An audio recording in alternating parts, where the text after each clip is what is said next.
What's going on, YouTube? Claic Yuzolt back again with another Final Fantasy Brave Exvius video, and today we have Zack and Yuffie from Final Fantasy VII, and we have a little bit of a global buffs, not too much, nothing too crazy going on, and so I really want to give you guys a breakdown on how the characters work, and if you should be pulling for them or not.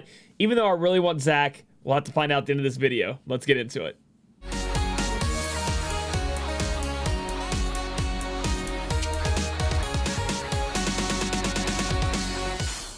Before we get started with this video, I do need to mention it is sponsored by Clan HQ. Clan HQ is going to be your mobile messaging app that you guys want to use, specifically designed for mobile gamers like us when we're trying to manage our clans, okay? Within that chat system, you have all the state-of-the-art things you want, including being able to meme each other with GIFs or stickers, and then also add each other, DM each other, and also make your own clan chat. And within that chat, you have all the power you want to be able to give people different roles, such as maybe officer, guild member, recruiter, things like that, giving the power away to different people so you can manage your chat in a better way. They also have a great recruiting tab where you can go in as a guild, maybe put up some qualifications for a certain game and people can apply, or as a player you can just be like, hey, I'm this player, I have these qualifications, and guilds can look for you and send you maybe a guild invite from that. They have 75 different games they support right now, including our game Final Fantasy Brave Exvius, and in the future we have Final Fantasy Brave Exvius War of the Visions on the line, and that's going to be guild oriented, so you guys maybe want to use Clan HQ to be able to make your clans within that. And then we also have FFVII, obviously. So if this interests you at all, if you think Clan HQ is your next messaging app for your clan, click the link in the description below to try it out today. All right, guys, so we're looking at the banner. We have Kaitith and Barrett coming in at the 3-star and 4-star bases. This is going to be a raid, so you don't have to worry about any king mogging it up. However, you know, Kaitith, I still use Kaitith in the arena to do the cheaty McCheesy death thing, which is really funny. I don't know if you guys have seen that video, but I do have it. But first up, we're going to look at my boy Zack. And my boy Zack is going to be a 5-star base going up to 7-star Soldier First Class. You know, he's been upgraded to Soldier First Class in old Crisis Core. Then we have his TMR is going to be Buster Sword. Attack 145, HP 10%, MP 10%. That was the upgrade from the global change, which obviously we welcome anything like that, right? More MP means we can cast more spells or more abilities, and more HP means that we can survive a little bit longer. But that's not the biggest upgrade you guys could have done to this bad boy. I'm not saying it's bad by any means. We finally get the correct Buster Sword in the game. Zack's Buster Sword coming in here, and it's a two-handed weapon, meaning that we're gonna have the two-handed weapon variants as well. But you know, you could have added a little bit more sassiness to it. Moving on down, we have the STMR True Hero with some shade thrown at Cloud. Increase attack 40% when equipped with a great sword, and increase equipment attack 100% when single wielding any weapon. So that's going to be 100% true double hand, along with 40% from a great sword, which is an insane STMR, one that if you end up getting, you're going to really enjoy. True Hero is a great one. Moving on down, Zack is really not going to be that complicated. He's going to really feel like Cloud to you guys in a lot of ways. He has a bunch of different abilities he can do that you chain with Octaslash, Divine Ruination, which is kind of outdated, honestly, but it does put up his LB gauge, which is something you might want to be looking into.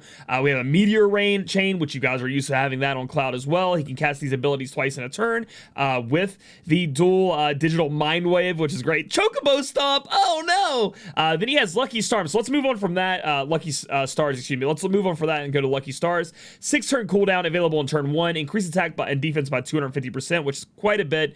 Negate 2 physical damage taken to him for 4 turns. It enables first skill for 5 turns.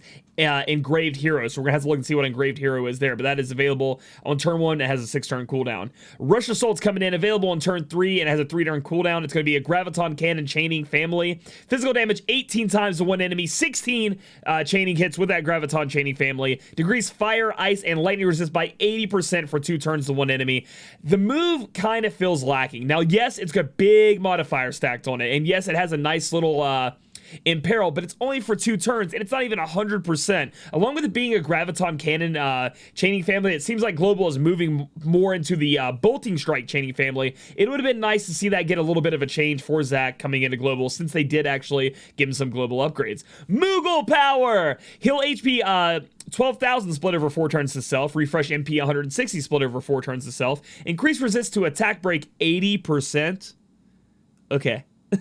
Then increase the modifier 3 times for 4 turns to Engraved Hero and Rush Assault. Rush Assault being this big one here. So if you cast this first, it's going to be a 21 times multiplier. Even more big damage going on there. And what I want to move down onto is now Engraved Hero, because that's going to be a 3 times added to it as well.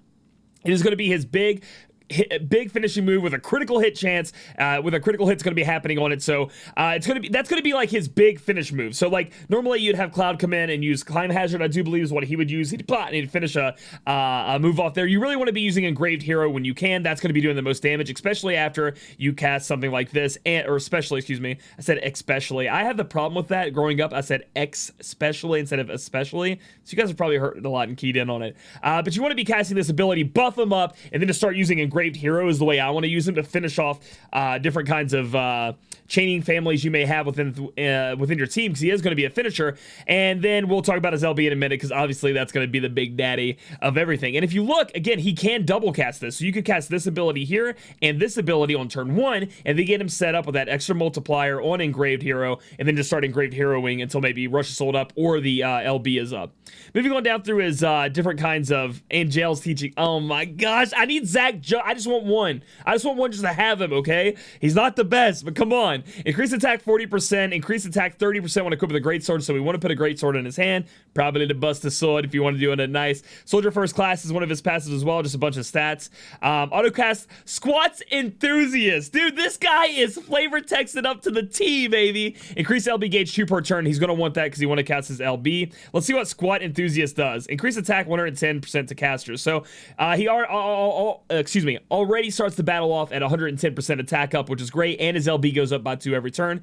Puppy Zack, chance to ignore fatal damage 60%, so it's not that high. Well, I mean, it's high, but it's not as high as other ones have been. When HP is above 40%, max of 1 time. Resist sleep, confuse, and petrify. We just need some paralysis resist on this guy, and he's ready to go in. Let's see, Soldier's Pride, autocast Soldier's Pride. Soldier's Pride is going to be increase LB gauge 3 to 5 to caster. So at the beginning, his LB gauge is just going to be filled up at 3 to 5 already at the start, and then he's going to gain 2 per turn, so that's going to be great. He's going to be able to get that LB up a little bit faster than most other units. Then he also has 100% true double hand, it looks like, innately with Soldier's Pride. If you have his TMR or STMR equipped for the ability, he gets 40% attack, 50% true double hand, so he's going to have 100%, 150% innately. You're going to have to cover that other with the other percentages you need through other equipment. And then he gets his LB damage up by 30%, so you definitely want to have either his STMR or his TMR1 to be able to get this. This is all insane, like, right? Like, it's very good for what he's trying to do, so you definitely want to have it on. Then we get defense increase, bonus stats from Esper's increased, attack up, and then we have Assault Twister, Octaslash, and Vital Slash all increased, which are going to be kind of his like littler moves in my opinion. Like, they're there to chain, but maybe you're going to using Airstrike, but that's not even one that gets beefed up. You know what I mean? Like, this isn't a very high multiplier 5 times on Octaslash. Even if you get him all the way leveled up, maybe 8 times, it's not really gonna be that much. It's nothing too tiny, but it's not really what he's there for. What he's there for is this amazing Omega lulling chain strike finishing LB. Physical damage 30 times with critical hit to one enemy. It hits him for 5 times, so you're gonna have to fit that into a chaining thing. This thing's gonna do massive amounts of damage, but again, we've been through a lot of this with a lot of units, right? I'm not saying that Zack isn't gonna be awesome when you try to use him in this way. I mean, again, he works just like Cloud. Kingdom Hearts Cloud actually works a little bit better, in my opinion, for the way the meta kind of wants to be, with a little bit better chain families, things like that. But again, that's Zack. That's it. That's all there is to talk about it, man. If you've played with Cloud, you've played with Kingdom Hearts Cloud, you've played with somebody who pushes up and then uses an LB, that is going to be Zack, and he does it pretty well. I mean, he's not going to be anything meta-shattering. He's not going to be doing Regina type of damage or anything close to that, but he's going to be a fun unit to play with, and you know, it's Zack. And I don't know if you guys know this, but I really like Zack, and he's been on my my unit choice that I've been wanting for a long time, but because of CG Elena coming out and other things going on with my life, I'm unsure if I'm going to be able to go ahead and pull for him. So I think I'm going to have like maybe 5k to throw at the Vanner, like the first part of the step up of his to try to go for him. But overall, if I had to take my rose-colored glasses off and just give you a straight analysis, he's very skippable, and he's kind of mid-tier to, you know, mid to maybe a little bit high-tier damage when it comes out to Zack. Next up, we have a special unit called Yuffie. You guys remember her from Final Fantasy VII. Going to be a 5-star base, going to 7-star, another damage dealer. She is the one that killed Fixed Dice and made them change this whole different kind of way of calculating damage and the whole damage calculation in the game, because she was the first unit. I guess they got scared. That's the only way I could put it, because after she came out, there were units that came out like Regina that would do the same thing Yuffie would do with fixed dice without fixed dice. But I guess if somehow Regina or these other units could use fixed dice, it'd be even more absurd. I think they should have just nerfed fixed dice into the ground instead of changing the whole damage calculation. But hey, that's just me. Moving on down, we do have the TMR with Tai Ninja. Increase attack 30%, increase attack 20% when equipped with clothes. So this is a TMR that's going to be able to give you a 50% on the materia for attack, because you're obviously going to put clothes on it for using it. And you get an LB up gauge by 1. So not the worst TMR in the world, and something maybe you will need on your team if you are still looking for a way to make sure your units have up to that 400% attack cap pre-battle. Moving on, we have the STMR. This is the thing that got globally upgraded. Attack 172, magic 69, two-handed throwing weapon. You're going to need that if you're going to be using Yuffie to her full potential now that fixed dice is dead. We get Bird Killer, Wrath's Judgment, and that's the change it looks like they did with global, is they, instead of increase attack by 100% when HP drops, it's now increase attack by 120%. Again, for her STMR and Zack's TMR, for these little tiny tweaks to be slapping global change on it, I'm not sure how much I enjoy that. It seems that I'm not going to say it too hard. Her kit did get upgraded a little bit more than poor Zack's did, but at the same time, just seems like you could be doing a little bit more, especially for these characters that are going to eventually fall off anyway. They're fan favorites. Give them a little bit of something. Make them up there with the mouth level, you know, the new global exclusive unit level. You know what I mean? Just give a little love to the people that we grew up on. That's all I'm saying. So moving on down, Yuffie is going to be the type of damage dealer that can both imbue and imperil, along with being able to do massive amounts of damage.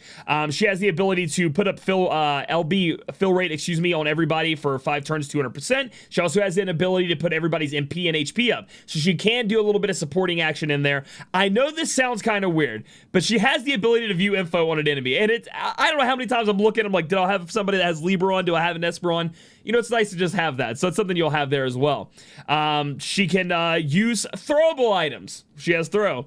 And then she has her allotment here that allows her to imbue an element to herself. She has fire, ice, and lightning, and then also imperil that. And then she actually has a bolting strike here with the ice one. So she has Stardust Ray, A-Ray, and then bolting strike on those abilities. It is a 60% imperil of the element, and then she imbues herself for 5 turns, which is great. She has Bloodfest, which is just going to be like an LB filler that has Stardust Ray, Chaining Families. Everything can be cast except for Mug and Throw twice, it looks like, is what this is telling me. So moving on to what she gets at 7-star. I don't think that Yuffie or Zack are very good at 6-stars. So if you really want to play around with them, you're going to need their 7-star abilities. Available on turn 1, 7-turn cooldown. Increase attack by 250%. Increase LB damage 30%. Increase LB gauge by 10. Enables for skills for 6 turns to caster. Slashing Dance. Super Throw, and enables for 6 turn to caster triple limit. So let's go look and see what triple limit is. I'm pretty sure I know what it is. Use her skills 3 times in a turn. Yes, so she gets the ability to be able to cast a lot of these abilities 3 times in a turn. We're going to look over those in a minute. It's probably going to be our 7-stars is the one that we're going to want to be using. Then we get Super Throw, which is going to be defense break with a giant finishing multiplier on it if you wanted to do that. And then we have Slashing Dance, physical damage 16 times, which is still pretty high. And then negate 2 physical damage taken for 5 turns with Stardust Ray. Again, Stardust Ray, kind of outdated. The same thing with the other one that Zack had. Really, Bolting Strike is the new meta. That and then AT Chaining. But I'm not saying it's totally thrown out, but you know what I mean. It's just not as obvious, and I remember they were trying to get Octaslash going for a minute. It just seems like they're kind of all over the place with this stuff, but at least we have Bolting Strike, which is becoming more and more prominent. After you cast Come On, you guys can go down and triple cast some of these abilities. We have one for Fire, Ice, and Lightning again. This time it is going to decrease by 80% for 5 turns to all enemies. It's going to deal this damage 8 times to all enemies as well. And it doesn't need the imbue, right? So we don't even have to imbue if we're going to use these elements, because these abilities, because they have the element attached to the ability, which may even be better for you guys in the first place, because that way you don't have to be imbued. You can just switch around if you need to. Like if something's like, I can deal fire damage to it, and then it becomes resist to fire damage. I can add ice damage to it. You know what I mean? You can kind of play around, which is what makes her good as well. So you can use any of those abilities there. Gauntlets in here, available in turn 3, 3-turn cooldown. Physical damage 18 times to all enemies. Again, big modifier. Decrease defense and spirit by 74%. So by turn 3, if you need to be able to put that defense and spirit down by a massive amount, she can cover you there so you can keep doing your good damage, and that's going to be Stardust Ray as well. Moving on down, we have Tomboy Troublemaker. We got some stat boost here. She does have physical evasion up a little bit if that interests you in some kind of physical evade build.